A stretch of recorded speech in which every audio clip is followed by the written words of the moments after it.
Benilloba va rebre demà uns nous concursants que tractaran de conquerir el cor dels seus habitants. Uns donen el millor de si com a persones, altres intenten captar vots amb activitats per a sorprendre els benillobers, però faran aixafat els carrers del poble per a saber realment què cal fer per a guanyar un lloc al món. Entrem en la tercera setmana de concurs i les famílies d'un lloc al món ho donen tot per integrar-se en el poble. Però què s'ha de fer per a guanyar-se el vot des de Benilloba? Millor li ho preguntem als seus habitants. Vamos a ver, ahora voy a hacer una pequeña exhibición de lo que es un kata de karate Shotokan. Què t'impressionen les grans activitats de les famílies? Jo no he votat en ningú moment per les activitats. Jo he intentat conèixer realment a la persona.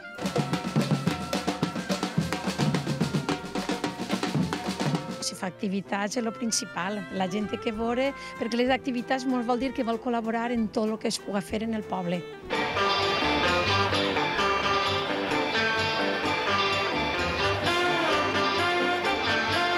Ha hagut gent que ha fet les activitats molt ben fetes, amb molt bona activitat, però no ha guanyat.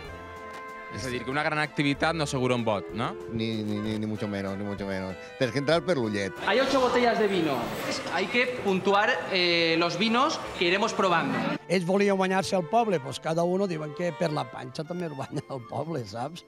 Menjant. Sí, de moment es quedem en la fideuà. Sí.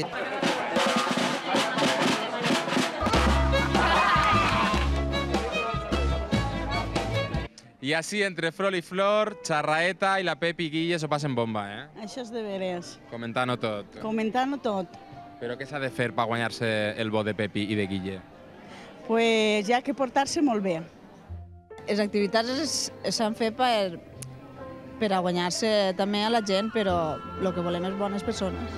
Pues la veritat és que sorpresa, no esperem tanta gent, eh? Al final s'ha animat.